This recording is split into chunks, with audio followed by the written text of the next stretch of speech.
Ajnanatimirandasya Jnananjana Shalakaya Chakshulamitanjena Tasmai Shri Gurave Namaha Guruve Gaurachandraya Radhikaye Tadalaye Krishnaya Krishna Bhaktaya Tadbhaktaya Namo Namaha Yam Pravajantam Anupeta Apeta Katyam Rapayano Viraha Katara Ajuhava Putreti Tan Maitaya Taravo Pinedus Tam Savabhutam Hridayam Munimanatusme Narayanam Namaskritya Naram Chaiva Narottamam Devim Saraswatam Vyasam Tato Jayamudhirayat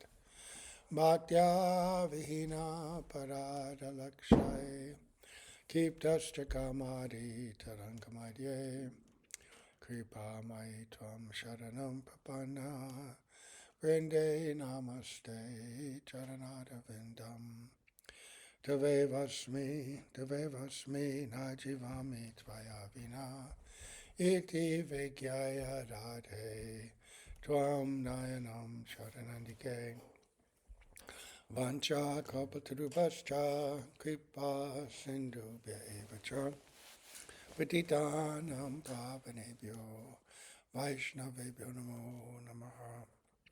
So, we are going to begin by offering our most humble obeisance unto the lotus feet of our beloved Gurus, unto Sri Guru Pada Padmanita Lila Bhavishta Om Vishnu Pada Sto Tarsat Sri Simad Abhaya Chararavinda Bhaktivedanta Swami Maharaja Prabhupada and Sri Guru Pada Padmanita Lila Bhavishta Om Vishnu Pada Asto Tarsat Sri Simad Bhaktivedanta Narayana Goswami Maharaj, and to our exalted Rupanuga Guru Varga and all the assembled Vaishnavas, Vaishnavis. So today, a very special day, the appearance day of Srila Bhaktivedanta Vaman Goswami Maharaj, the successor Acharya to the Gaudiya Vedanta Samiti after Srila Bhaktivedanta Kesava Maharaj, and the dear godbrother of Srila Bhaktivedanta Narayana Maharaj and Srila Trivikram Maharaj. He appeared on this day, and this day also was the day of the disappearance in Sri Jagannath Puri of Srila Bhaktivedanta Narayana Goswami Maharaj. So we spoke quite a bit about Srila Vaman Maharaj and heard quite a bit during Kartik month, and so because we have limited time today and because we have this special relationship with Srila Narayana Maharaj, we're going to speak about him today and his disappearance, and also keeping in mind, his dear godbrother. And whatever we're saying about him equally applies to Srila Vaman Maharaj, because they said that he and Trivikram Maharaj, our Gurudev, Srila Vaman Maharaj, Srila Trivikram Maharaj, they were like three brothers, three souls in one body. They had very distinct personalities, very different personalities, and yet in terms of their allegiance to the mission of their Guru Maharaj and their devotion to that and to each other, they were like one. They were like three pillars of that Gaudiya Vedanta Samiti. And in a very uncharacteristic way, the three of them acted quite harmoniously, without ever even a glitch of disharmony, for the time that they were together after the disappearance of Bhaktivedanta Kesava Maharaj. I guess he disappeared in 1968, and so they all stayed together for that almost 40 years together, serving complete harmony, complete love. Incredible example. Any case, so what to speak about today, I wanted to, rather than tell stories, because I know that when these days were here, Srila Gurudev, one of his specialities was that we should examine closely the Manobishta of Sri Guru and the conception of separation and why these days are so important, right? Why are they so important? I mean, and why, even though it appears so painful, it's such a gift from Guru. You wonder why do they have to separate? Why do we have to go through this?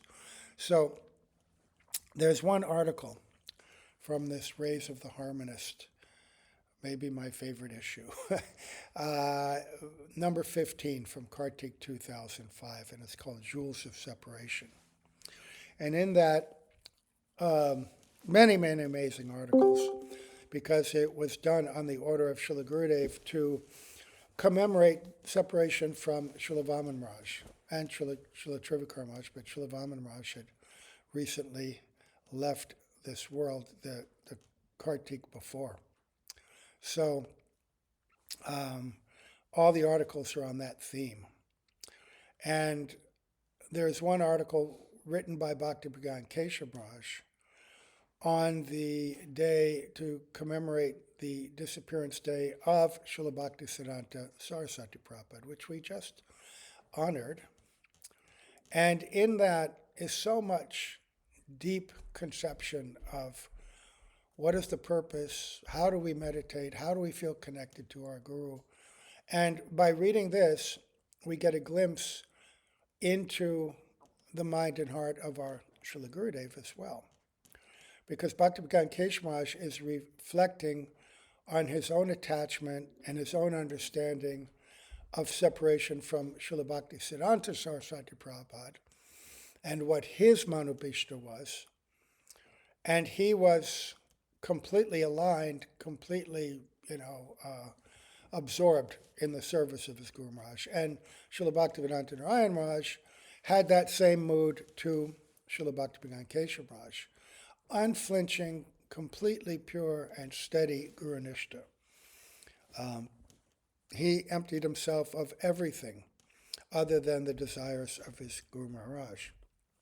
So this is also a vision into the idea of parampara, because parampara is carried in the hearts, the teachings of our parampara coming from Bhagavan Sri Krishna, Bhagavan Sri Vedavyas, that's being carried and preserved in the hearts of our great acharyas. And that's expressed not only in philosophical conceptions, right, but also in their mood of service, right? Not always in the manner in which the service is done, because our gurus will appear at different times, different places, teaching to different cultures, but the underlying mood of that service is preserved, and the underlying pure teachings are preserved. So when we talk about Srila Bhaktivedanta Narayana Maharaj's mood towards Bhaktivedanta Kesava Maharaj, he is revealing the mood of Bhaktisiddhanta Saraswati Prabhupada and his mood of separation from his guru and Bhaktivinoda Thakur, all the way back, right? So it's quite wonderful. And in that same issue is a very beautiful prayer called the Ashta Ashtakam, Viraha Ashta Ashtakam, composed by our Srila Bhaktivedanta Swami Prabhupada on the same occasion. He wrote 8 ashtakams in a prayer, revealing his understanding of the Manobishta of Srila Saraswati Prabhupada. And when you hear it, you realize you can't separate those moods, that understanding, from that of Bhaktivedanta Kesava Maharaj, of that of Srila Bhaktivedanta Narayana Maharaj, of that of Bhakti-Pramod Puri Goswami, Bhakti-Daita Madhav Maharaj, Bhakti-Rakshak Sridhar Maharaj, all of them were deeply immersed in those moods, mercifully revealed by Srila Prabhupada, understanding of his, of the grand mission of Bhaktisiddhanta Saraswati Prabhupada, which was ordered by Bhaktivinoda Thakur, which was a revival of the order of Mahaprabhu, right? So this is a beautiful, very incredible article. So I'm going to read this, and if there's time, then I'm going to go to this article written by Srila Gurudev when he talks about the purpose of separation and the deep value that it has in our bhajan if we understand it, if we are immersed in that mood properly. Because this is indeed a time of separation. For anyone that had connection with Srila Narayana Maharaj, you cannot help but feel this. And if you didn't, you can hear about it, and the same mood can be applied to our own gurus, to understand that we are connected here. Later in the day, when we do our program, we'll be singing bhajans, and there's a beautiful one that is always sung on this day, Jai Anilo Premadana.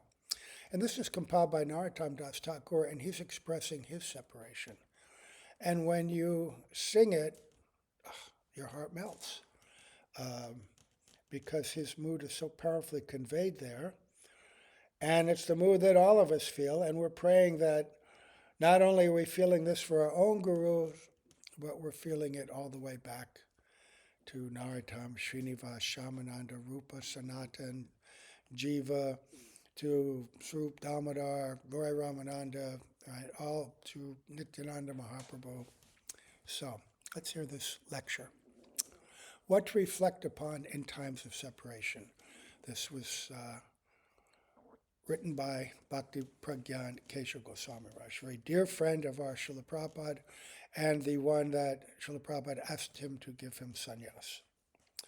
So on this day, the 23rd day of the month of Agrahayana, that means the 9th of Friday, December 1949, falls the disappearance day of Srila Prabhupada. That would be Bhaktisiddhanta Saraswati Prabhupada. It is essential to understand what a disciple must do on the disappearance day of his beloved spiritual master. We should all certainly perform whatever ritualistic ceremonies are recommended for this occasion, and perform them as far as possible according to Vaishnava practices. But rather than consider this any further, I request everyone to remember the Manobishta, or most cherished desire of Srila Prabhupada. So the ritualistic things are there, they're appropriate, but the main thing is your heart connection with the instruction of your Guru Maharaj, in this case our Srila Prabhupada, and Srila Bhaktivedanta Narayana Goswami Maharaj. This unfortunate soul is presenting in the form of a grief-stricken, humble offering only a few aspects of what awakens fully in his heart as he recalls the disappearance of his spiritual master. He won't reveal the most confidential things. I don't see a disappearance. I didn't get that. Could you try again? Oh, God. Got to turn off my phone. Siri was trying to answer something. God. Here, put it over here. So, a few aspects of his feelings. Consolation is usually necessary at times of separation.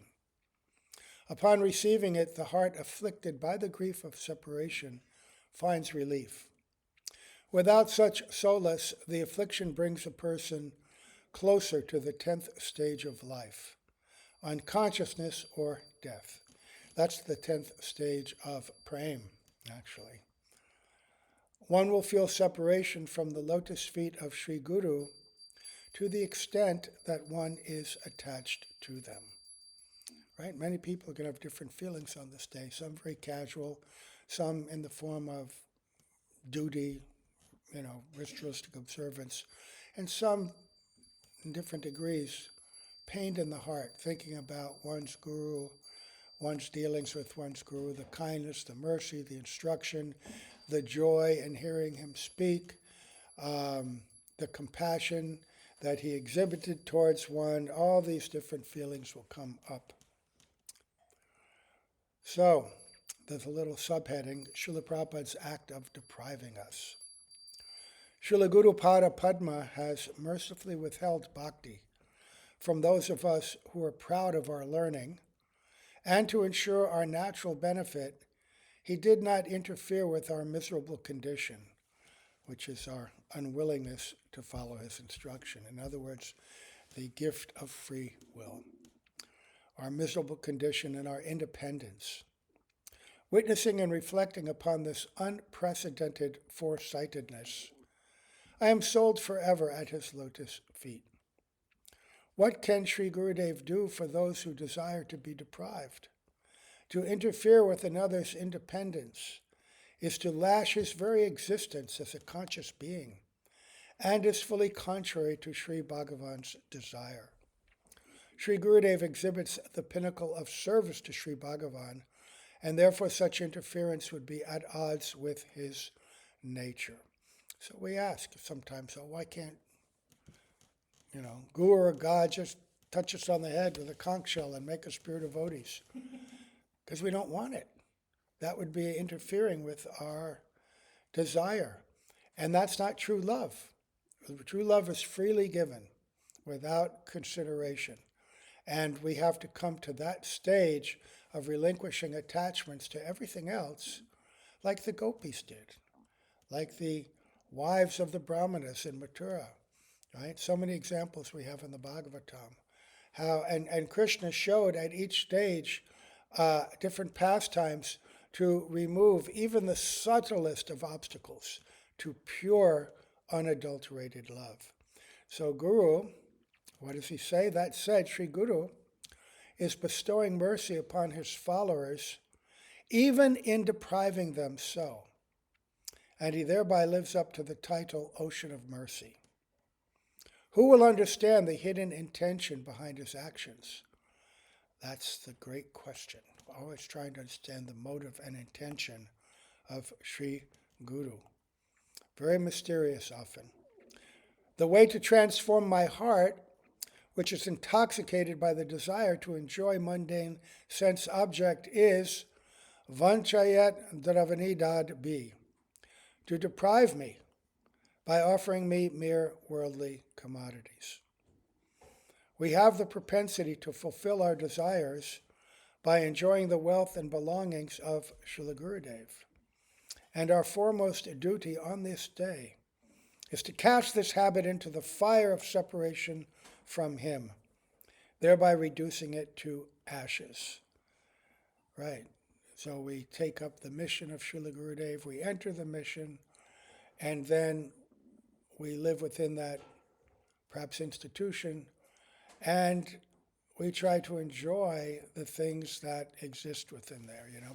Bhaktisiddhanta Saraswati lamented about disciples arguing over rooms, fighting over who gets this room, who gets that room, collecting money, keeping the money, not offering their body and soul and everything. And nothing that we do is ours. Everything belongs to Guru because everything belongs to Krishna. And Guru is the representative. He's the local official. Like in the government, there are different, especially in India, there are different regional tax collectors and property overseers. And it's your duty to pay appropriately, right, to the king. But the nature of the soul is always trying to cheat the real owner. And so by our actions, by our words, by our thoughts, by our attachment to external things, we're withholding our heart. Right? We have the way to transform my heart, which is intoxicated by the desire to enjoy mundane sense objects, is vanchayat javanid ad bi, to deprive me by offering one mere worldly commodities, offering me worldly commodities. We have the propensity to fulfill our desires by enjoying the wealth and belongings of Srila Gurudev. And our foremost duty on this day is to cast this habit into the fire of separation from him, thereby reducing it to ashes. During his physical presence, Srila Prabhupada was merciful to me by supplying me with many comforts. Today, in his absence, I no longer receive this free supply, and therefore I feel acute pain in separation from him. If our need for Sri Guru were based on feelings of emptiness that came from being bereft of his tutelage, his teachings, it would be far superior feeling of separation.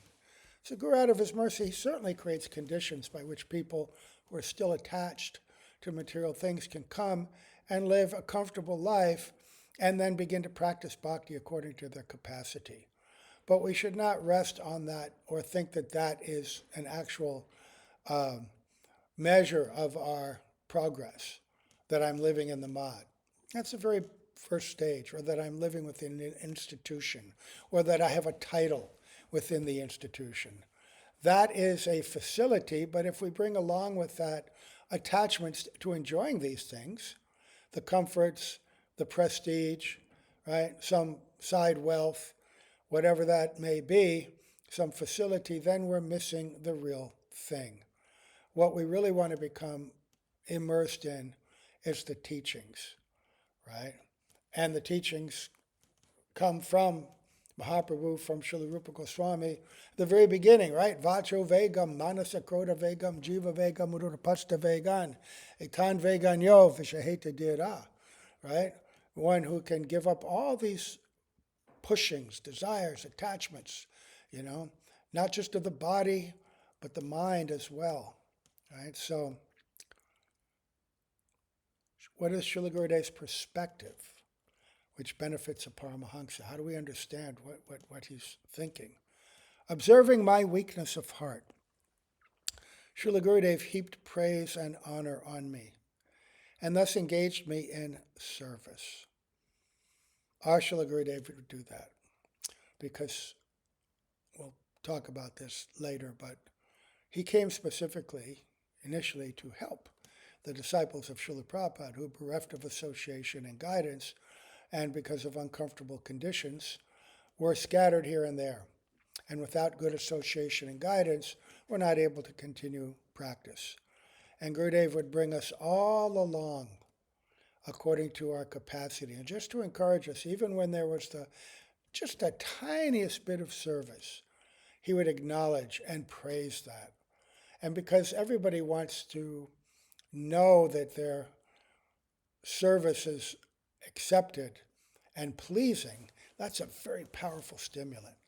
And along with that goes a sense perhaps of prestige or honor, but just to know that Gurudev appreciates you. So he prays on all of us for the least of things, but that would mean, he's recognizing us, and he would pull us back into bhakti that way. Encouraging words filled with admiration delight the human senses. And therefore, sadly, I have engaged Srila Gurudev in my own sense gratification, expecting such words from him. What is more, my foolish mind considers itself to be the sole object of Gurudev's praise, which is in fact wholly false, and has thus reached the zenith of pride.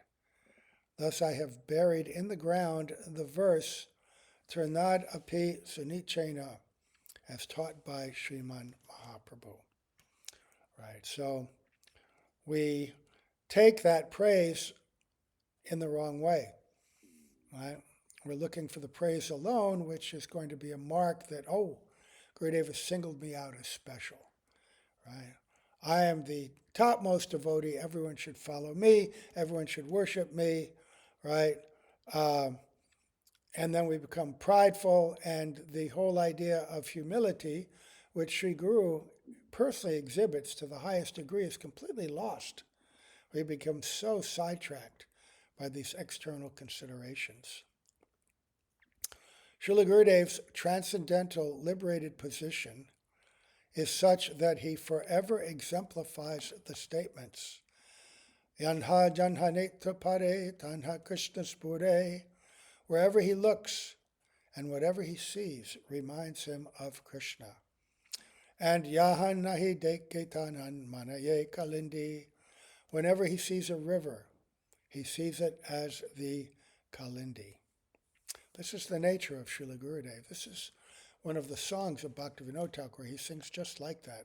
Now that I've received your mercy, I see everything, my house, my children, everything as your property, as you know, as I see Goloka Vrindavan everywhere because I see it's yours and I am yours. So whenever he sees a river, he sees it as Kalindi. This is the nature of Srila Gurudev. Therefore, I, who am like a drain brimming with the foul-smelling sewage of this mundane world, appear to the Mahabhagavat to be the most sacred Kalindi. Although I am thoroughly aware of the filth in my heart and can never consider myself to be the Kalindi. Not just any mountain is Giriraj Govardhan, but the Mahabhagavat sees my stony, mountain-like pride as Govardhan, although that mountain is hardly Govardhan for me. So you think back about all the different ways Srila Gurudev would praise us, Srila Prabhupada would praise us, and different people react in different ways. Some people become very proud and be convinced, yes, we are the real devotees, we are the one and only devotees, and they even look down on others, criticize others. We should accept any praise Guru gives us as an encouragement to continue in our service, a recognition that he's recognizing our service, but still striving for the real qualities that advanced bhakti is meant to develop. Chief of which he mentioned earlier, Turnad Api Sunichena, humility. And now he's reflecting that, Guru, who is himself the very embodiment of that, and yet me, I'm so prideful in the presence of one who was the topmost object of love for Sri Sri Radha Krishna, Nityananda Mahaprabhu, who is so humble himself, and yet I'm so prideful. I'm missing the point completely. Sri Guru Pada Padma, now he's speaking with humility, of course. That's his own humility. But Srila Guru Pada Padma has made a special effort to help me progress by praising me profusely, because that's my adhikar, right? So that's what we see, Oftentimes Guru and Guru's representatives, they're like cheerleaders. Oh, very good. Oh, you're so great. What you've done. That's okay, If that's what we need to stay in seva, it shows two things. You're being recognized, and they have affection for you. Snigdha Sajatya. The goal that you're looking for, they embody, and they have affection and concern for you, right? But he's saying that, yes, he had all that, but I wasn't able to take the inner part. Of course he did. But why is he saying this? For us to meditate on and say, if he's saying this, what about me? And realize that in the heart of Bhaktivedanta Kesava Maharaj, in that he's genuinely feeling like this, like Krishna's Kaviraj. I am lower than a worm and stool. No one should speak my name. I am lower than Jagai and Madhai. He's saying all these things, feeling it. So, Sri Guru Pada Padma has made a special effort to help me progress by praising me profusely. Unable to understand the deeply esoteric nature of his heart, I have become inflated with pride from receiving this praise and constantly claim it from him. Now, in his absence, my mind, my sixth sense, is no longer gratified by his words of admiration. And as I think about this, I long to be with him. But today, on his disappearance day, my duty is to fully obliterate my mountain-like pride by remembering his teachings, which are devastating enough to shake the earth and as grave as a clap of thunder. Right. Now, this is without criticism here. I'm not criticizing because I'm the least of all, but I've noticed that, there's a lot of organizing and attempts to glorify Srila Prabhupada appropriately, among my god brothers and god sisters, and oftentimes of conferences and meetings and all like that, and sometimes big assemblies. But oftentimes people get on the stage And then in the guise of praising Prabhupada, actually talk about themselves and this and that and what they did and how Prabhupada loved it and all. And subtly missing the point. Getting together to taste once again that pratishta, the pratishtasha. And if it makes them memorize or have some memory of Srila Prabhupada and memory of the joy they took in serving, that's good.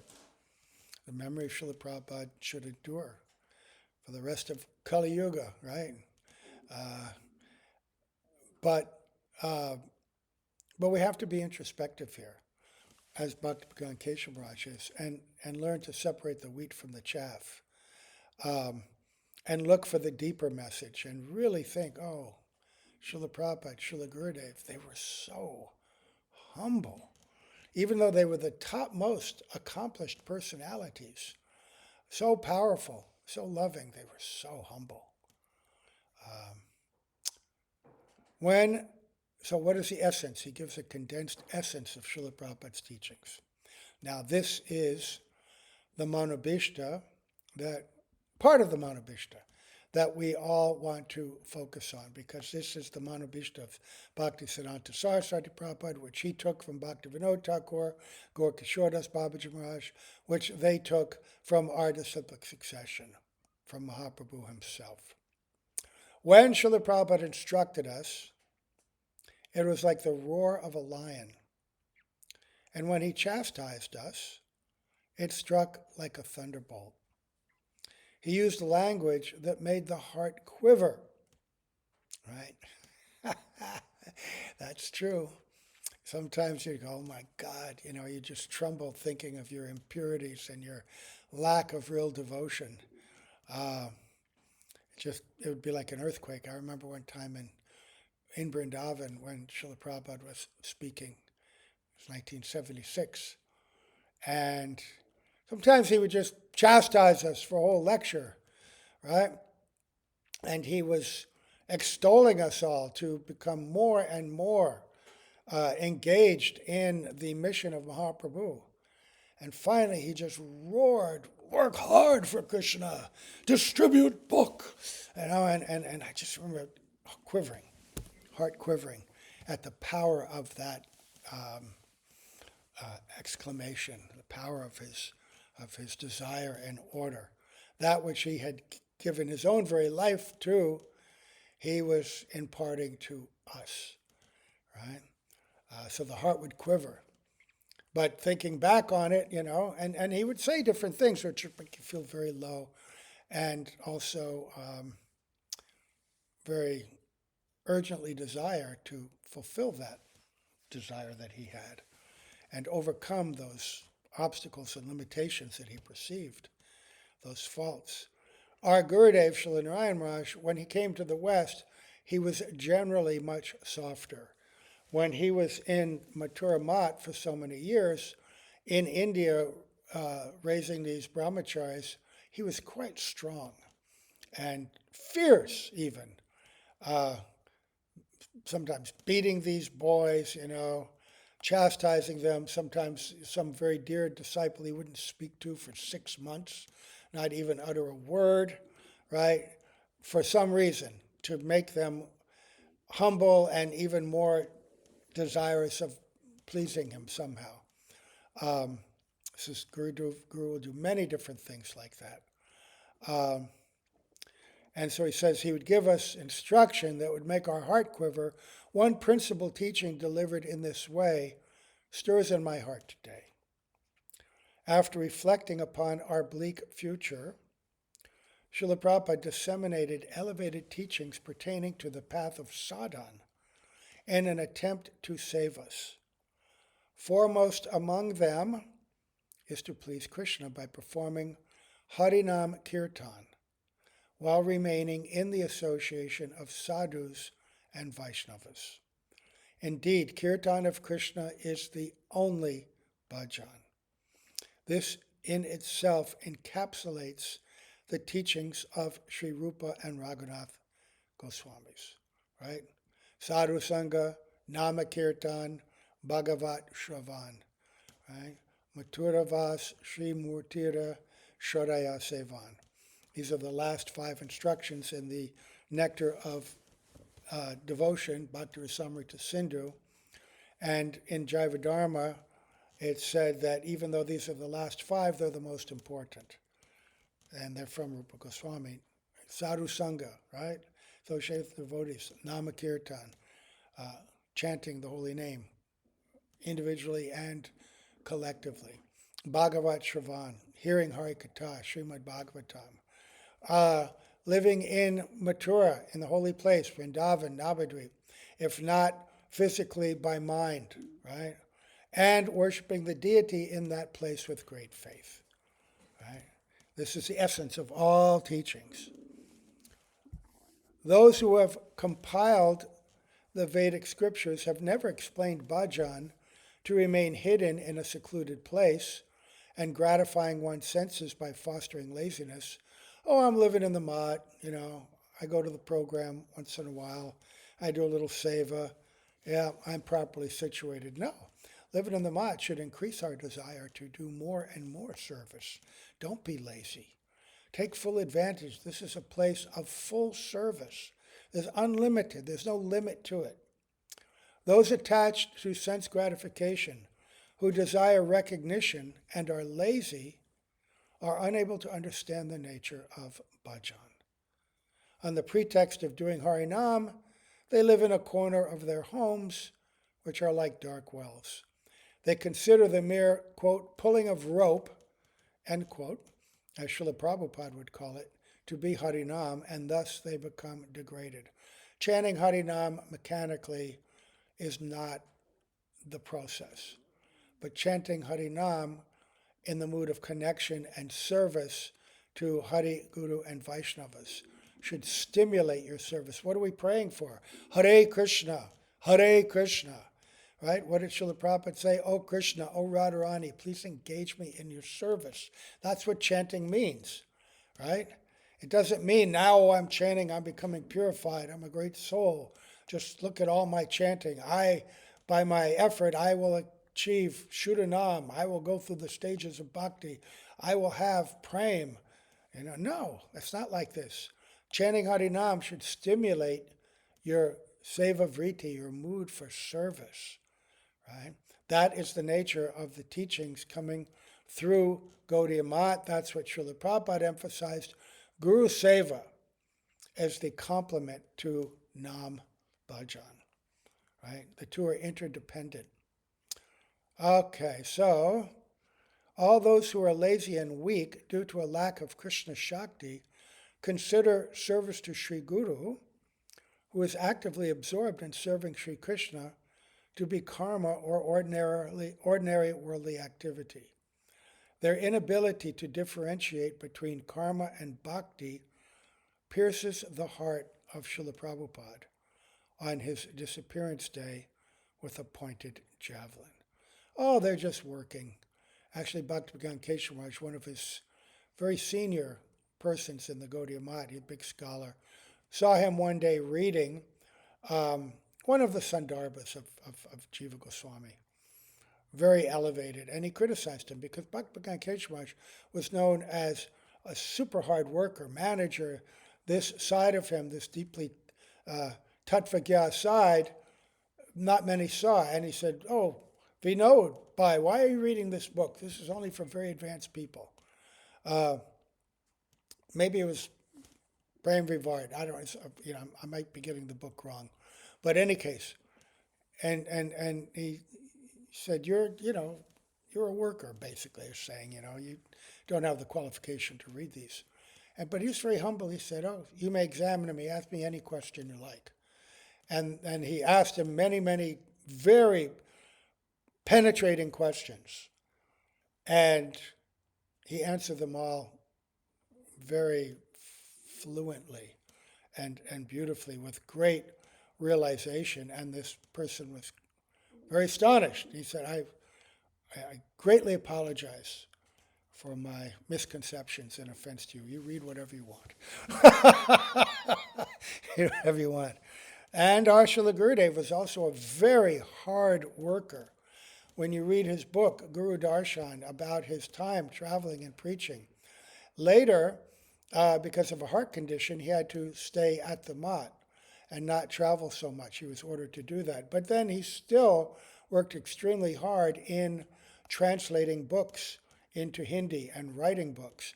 And then, despite that order to stay in one place in 1996, he began traveling all over the world at a furious pace for the next 14 years at a very advanced age, beginning, 96, he would have been 75, and then all until his leaving our vision, and at the end of 2010, or was it early 2011? Anyway, very hardworking, never stopping. And when he did get sickness pastimes, he said, if I can't write and preach, and especially write, then there's no use for me to be here any longer. I'm not here to accept service, experience sickness. I'm here to serve. Another prominent acharya, I think it was Bhakti Jivan Janard, I can't remember which one, also at an old age, they requested him to now not be so active, and he said, no, I will die in the harness. You know, he considered himself like an animal, serving his Guru Maharaj, plowing the fields, to plant the seeds of bhakti, pulling the plow. He said, I will die in the harness. I won't stop. I won't take rest. If this body can't serve, then let it die. Right? So lazy, weak, due to the lack of Krishna Shakti, they consider those who are serving Sri Guru, who is actively absorbed in serving Sri Krishna, to be karma or ordinary worldly activity. Their inability to differentiate between karma and bhakti pierces the heart of Srila Prabhupada on his disappearance day with a pointed javelin. If engaging all one's senses in the service of Sri Krishna is karma, are we to consider that paralyzing them is Bhagavad Bhakti, right? Sitting silently doing meditation, sitting in one's room only chanting, not doing anything with one's senses in actual other service. Is that Bhakti? No. Both. We have to have both. Today, on Srila Prabhupada's disappearance day, my heart is feeling pain as I remember the description of the Guru Drohita, insurrection against Sri Guru, of those jivas who are afflicted with weakness of heart and who crave fame. Craving recognition and fame, the destruction of everything. It creates obstacles in our relationships. It creates envy, which erodes our bhakti. It misleads us to thinking that, oh, I'm recognized by so many, I must be an advanced devotee. No. I mean, there are so many people who are famous in this world. If fame were the qualification, then Hollywood stars, athletes, politicians, they would be the greatest bhaktas. But they're just immersed in the cesspool of fame, which destroys the humility and quality of the soul, destroys the inclination to service and love, and which makes everything about oneself. My service, that you put it under the heading of my service, right? My service is so important, everyone should do for me. And this way they will benefit, right? Oh, no. That's very bad. We should want to serve everyone else. Weakness of heart, craving fame. Srila Prabhupada uses the word seclusion, nirjan, to advise us to renounce the association of wicked persons, durjana, and stay in the association of saintly persons, sajan. All other meanings of seclusion are against the Vedic scriptures, against rational thought, and against the missionary spirit that is the most cherished desire of Sri Guru Padma. Goes back to what he began earlier, the essential teachings, right? Sadhu Sangha, Nama Kirtan, Bhagavat Shravan, Mathura Vas, Sri Mutira, Shraddhaya Sevan, right? Serving in association. Right? The request of Sri Gaudivedanta Samiti is that you do not engage in behavior that is adverse to the internal desire of Om Avishnupad Paramahansa Swami Ashtottara Sri Srimad Bhaktisiddhanta Saraswati Goswami Thakur. You must all assist favorably to bring about his cherished will. For our welfare, Srila Prabhupada preserved his most prized instructions in the form of a song. Today, on his disappearance day, let that song become our life and soul. So we'll stop here, but the rest of that article is about Dushtamana Tumi Kishara Vaishnava. Oh my mind, what kind of Vaishnava are you? And in that, he speaks all these subtle obstacles that the mind embraces, thinking that, oh, like this one, oh, wicked mind, what kind of Vaishnava are you? Your chanting in a solitary place is simply for adoration and fame. Such chanting is nothing but hypocrisy. Our Srila Prabhupada also expressed that so strongly. Gurudev as well, right? Such mundane glory is really the excrement of a hog. Don't you know that it is simply the allurement of Maya? Day and night you contemplate nothing but wealth in women. But what value is there in meditating on temporary things? So if your chanting is filled with those thoughts, you have to discipline yourself and kick them out. That's not what you want to think about while you're chanting. All these little side issues. I remember when I first went to Bangalore and we got our first place, we had this huge roof that we could walk on in a nice area. It had trees over top of it covering it. We could chant for hours and hours. You know, Garutam was there, sitting in his chair chanting. And in the middle of the day, I would chant and chant and chant. And the chanting was very easy, but it was very easy because my mind was filled with all these thoughts. I was enjoying all these thoughts like a movie, you know? This, that, the next thing, da-da-da. And so the chanting was just sort of a little background to it all, right? And in that way, chanting was very simple. Much different than meditating carefully on the holy name, hearing it and cultivating the sentiments of, oh, please engage me in service, remembering pastimes that we've read, remembering instructions, right? It took me a while to figure out, oh, chanting is so easy. This is so, but what was it? Nothing but Namaparad, right? Very easy to do Namaparad. Not so easy to come to Namabas and then real Namabas and then Shuddhanam, right? So your wealth is the cause of your sense enjoyment. With your riches, you should serve Madhav, the husband of Lakshmi, the enjoyer of all wealth. Satisfying the desires of women is never your domain. Rather, it is the sole concern of Yadav, who is their proprietor.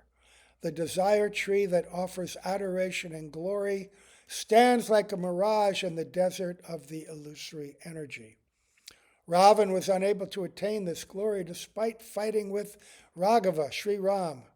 In other words, he wanted to enjoy the position of Ram by being the Lord of everything. So he's beginning by identifying these gross anarthas that afflict us in our practice. O mind, stand firmly as the servant of the Vaishnavas, and honor they have bestowed upon you. Right? The servant of the Vaishnavas, when you first joined ISKCON, your first service was always washing pots, you know, and it was considered a big honor. Now you get to wash Krishna's pots. And you took it like that, you know, you're cleaning your heart. And every single devotee, I met so many devotees that are my lifelong friends in the pot room. There's one that lives over in Connecticut, not far away at Hartford. He's been there for I don't know how many years at this little preaching center, Peoria Mohan. That's where we first met. And was happy to be in that stage. If you do not serve in this way, you will go to hell, called Rorava. Why do you think you will triumph by envying the devotees and as a result, take the trouble to satisfy your thirst for prestige. You don't need prestige. You can be the servant and be very happy. The desire for the honor that comes from being the servant of the devotees of Sri Hari is always intrinsic to the Vaishnavas, and such glory is never temporary. The Vaishnavas' renown is their relationship to Sri Hari. Such fame is genuine, devoid of the stench of Maya, and never mere mundane deception. Mahaprabhu himself prayed for that. Gopi Bhartur Padakamalayur Dasa Das Anudas. I want to be the servant of the servant of the servant of Krishna. And when he began to manifest his devotional qualities after coming back from Gaya, he was seen to be so humble, touching the feet of the Vaishnavas, carrying their laundry, doing all kinds of menial service for them. Right? And the devotees, they were so pleased with this attitude that he manifested. They're so astonished.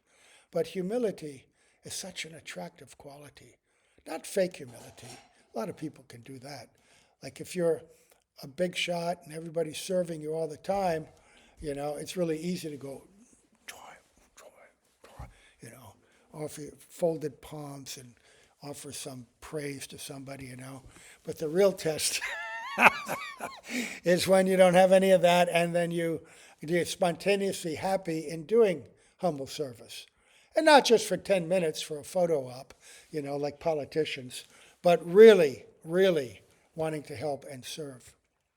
The prestige of the pseudo-Vaishnava is like that of a dog-eater, and his solitary bhajan is mere deceit.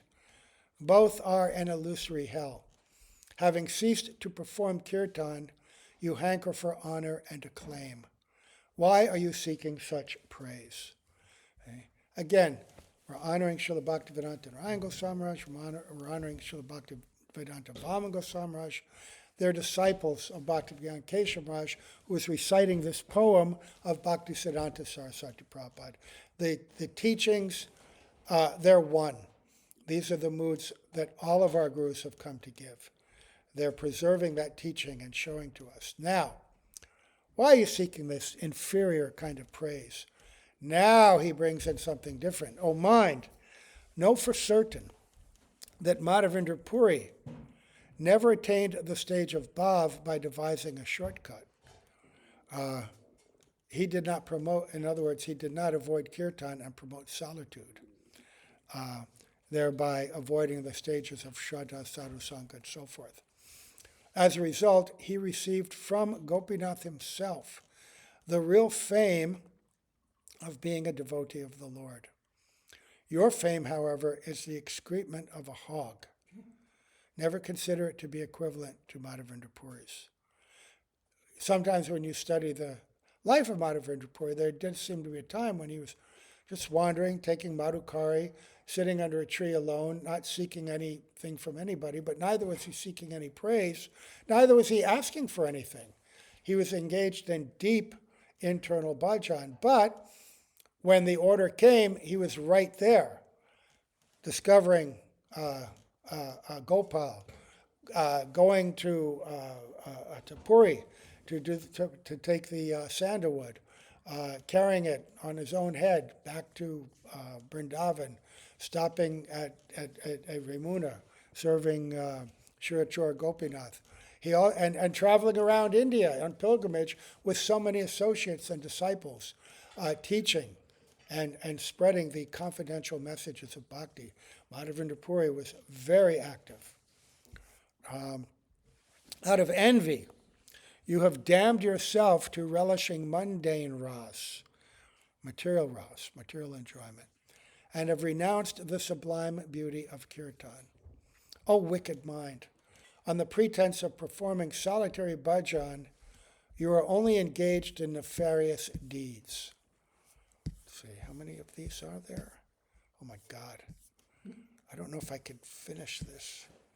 We've gone quite a bit. Let's see. It's pretty late. I'll just read a couple more.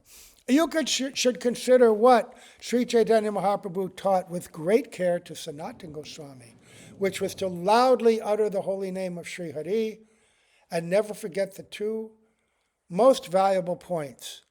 A, the difference between imitative renunciation, Palgu Vairagya, and genuine renunciation, Yukta Vairagya. And B, the difference between souls entrapped in this world, Bhatta Jivas, and liberated Mukta Jivas. Never confuse these categories. Kanaka, Kamini, Pratishta, Bhagini. Desires for money, women, and fame are like tigresses. Those who have relinquished them are indeed Vaishnavas. They alone are pure and detached devotees who can conquer material samsara. Those who accept only those sense objects that are necessary to maintain their bodies for the service of Krishna can never be afflicted by any type of disease, that is, by either a physical disease or the pollution of one's consciousness. What can be said about their detachment? Being free from all types of false attachment, they see everything in relation to Krishna and thus understand that everything is meant for the pleasure of Madhav, the husband of all Lakshmis. Yeah, I know in their travels, both Srila Gurudev, Srila Bhaktivedanta, Narayana Maharaj, Srila Vaman Maharaj, would accept any service or any kind of accommodations that were offered to them. Sometimes being offered very lavish accommodations, they would politely refuse it and then go to a much more humble environment where they were more comfortable. This happened in Bombay sometimes. So very wealthy people wanting to put them up in these extraordinary mansions. One time, Srila Vaman, this happened to Gurudev there, one time Srila Vaman Maharaj, I can't remember the place he was in, but devotees wanted to put him up into one person's very nice house. But he said, no, I want to stay with this disciple. This Grihastha was very devoted, but very poor. And he had this little shack house. If you go to certain neighborhoods in India, you know what a shack house is. And it leaked when it rained. And he was so embarrassed. And it was raining. And Srila Brahma says, I don't care. I want to be with you. And he stayed there. He would stay there. They want to be where there's bhakti. They'll go to other places for the benefit of others, but they themselves are not seeking any opulence. And I've seen the places that Gurudev stayed in so many travels, very humble little rooms. I remember Bhaktivedanta Bharti Maharaj, same thing. Srila Vaman Maharaj. They didn't care about the facility at all. They just cared about being able to serve the Vaishnavas they went to visit, to uplift them, to purify them, to inspire them. Those who are situated in this type of true renunciation are indeed fortunate. They exist in this mundane world as the splendor of Sri Hari. However, the so-called treasure of those who perform kirtan of Sri Hari merely to gain respect and praise is simply deceit. There are many kirtaniya groups nowadays, all over the country, and many of them are just professional groups, and they just do it like pop music. And they get money, they get funds, but they don't have any devotion. There are others who are very humble, very pure, very simple, who are doing genuine kirtan. And then there is in between, who may have been raised in the environment of bhakti, but have become a little bit bewildered by the, what you could call Taranga Rangini, the waves of opportunity for enjoyment that come in the practice of bhakti. And because they can sing very nicely, they're given great praise, or they can play instruments. And then they're given opulence and first-class plane tickets, and they're put on big stages, and they wear big mala and, all kinds of things, and they chant, and sometimes in increasingly strange ways. And then they talk about the benefits of chanting. They think they're encouraging ordinary people by saying, yes, you can feel true love and the meaning of love with your family and society. All that will come out in the best way. They neglect the real teachings of kirtan, right? The real essence of it, and they water it down to attract people. You don't need to water it down. You present it for what it is, and those people who have the qualification will come. Those who don't have the qualification will nevertheless, if you're preaching properly and chanting in the appropriate mood, will be purified by that. But if you don't present it properly, and if your own mood is not right, and if you're just absorbed in the music and the instrumentation and how well you play the mridanga. How many times you see mridanga players, they don't even chant.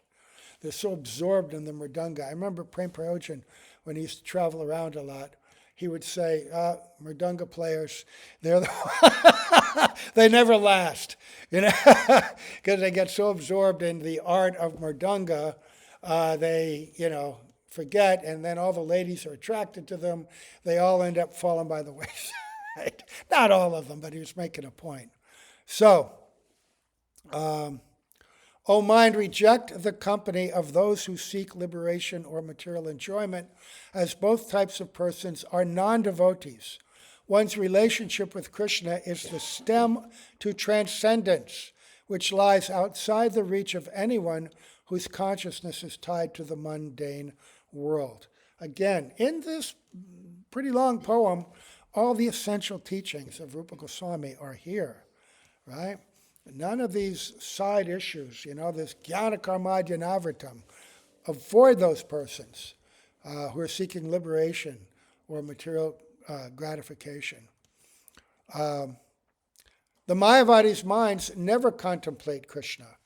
They pride themselves on being liberated and blaspheme the Vaishnavas. O mind, always pray to be the servant of the Vaishnavas and desire devotion unto them. Why have you invited this struggle of solitude? Again, he's pointing back to the solitary bhajan, because in that, what is your protection from all these thoughts and impure goals that have not been purified yet? The imitators who claim to be true renunciates can never become Vaishnavas. O mind, what result will you gain by giving up the service of the lotus feet of Srihari and the Vaishnavas and solely tending to your solitary bhajan? Such so-called brilliance is a sham. And he's addressing people that go off to places like Radhakund and other places to do solitary bhajan. You can examine the life history of Gorkashodas Babaji Maharaj doing his bhajan in Navadvip at that time, at the turn of the 20th century, and all the people who had this misconception of bhajan and were flocking to him with all of these improper motives and mixed desire, and his very strong, severe teachings to them about this. Right? Now, what is the teaching? Become situated in Radha Dasya, the service of Srimati Radhika, and give up the serpent of material enjoyment, which will devour you. Know that the desire for respect and adoration is not the glory of kirtan. O mind, having given up the association of Srimati Radhika's eternal servants, why have you adopted the fraudulent practice of solitary bhajan? The residents of Braj are the only true preachers in this world, as they are endowed with the wealth of Krishna Prem. They are not devoid of life, and therefore they do not hanker after worldly distinction, and they are full of the vitality that comes from loving Krishna. And they go out and speak about him. Whatever they say is free from the desire for prestige. Sri Dayata Das, that's addressing himself, Bhaktisiddhanta Saraswati Thakur, the humble servant of Sri Radha and her beloved Krishna, always hopes for kirtan and thus loudly chants the holy name of Sri Hari. This is because by the influence of kirtan, smaranam will take place. Only then will solitary bhajan be possible. In other places he's explained that by performing kirtan properly and going through the stages of bhakti, you come to bhav bhakti, where the principal limb then is smaranam. Right now we're doing shravanam, kirtanam, and some kind of reflected smaran. But when you come to bhav bhakti, real smaran will awaken in the heart. So, this one sentence, Bhaktivedanta Kesava says, in the above song, Srila Prabhupada has saved in golden words the essence of all teachings, so that we may attain service to Srimati Radharani in Parama Unnata Ujjvala Ras, the very highest and most dazzling relationship with the divine couple. On his disappearance day, we should remember these instructions through the medium of kirtan. Right? And then he just reiterates, by the influence of kirtan, smaran will take place. Only then will solitary bhajan be possible. Right? So he goes on to explain that a bit more, but that is his recollection of Bhaktisiddhanta Saraswati Prabhupada. This is what fills the heart of Bhaktivedanta Kesava Maharaj. And I thought that Gurudev would be very pleased by revealing what Bhaktivedanta Kesava Maharaj was saying, because this is the heart of Srila Bhaktivedanta Narayana Goswami Maharaj. This is, I remember when we would be asked to speak, especially on these days, that if Bhaktivedanta Kesava Maharaj was brought into it, Gurudev was very attentive to make sure that you got it absolutely right. One time, I was speaking, and I sort of made up a story a little bit. I kind of, what do you call it, exaggerated something or made a little bit of a drama. And it wasn't something that I'd heard. It didn't actually take place like that. And I was trying to glorify Srila Prabhupada and Bhaktivedanta Kesava Maharaj. Gurudev stopped in the middle, and in front of like 500 to 1,000 people, he just blasted me. You know, it would never have happened. They were like two souls, and he just went on and on. I was so mortified, you know.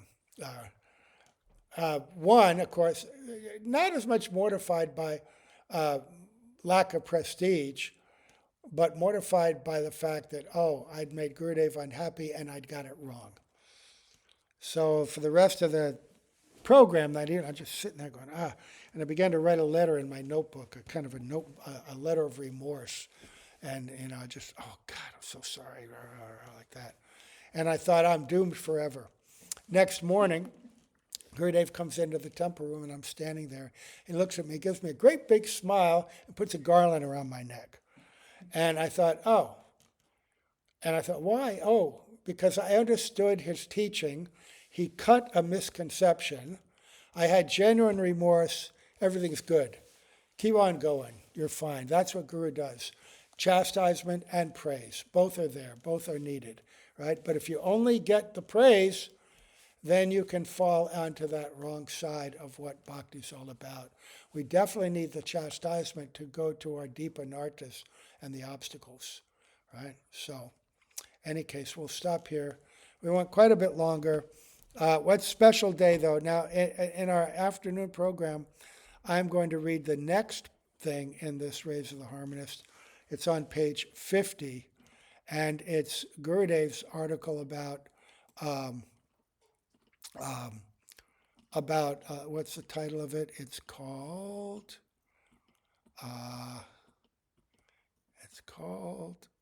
here it is, Viraha Bhajan. And it's about doing bhajan. Why is Guru pastimes of separation so important? And what are we trying to invoke by this? And then you're going to get some very deep teachings that he came to give that we're forever grateful for. So we will stop here.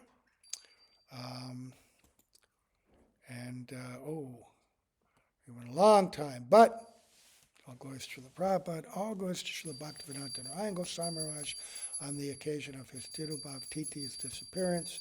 All glories to Srila Bhaktivedanta Vama Goswami Maharaj on his divine appearance day. All glories to all of our Guru Varga, Rupanuga Guru Varga, and all these Sambhu Vaishnavas and Vaishnavis. Go Premanande, Hari Hari Bo.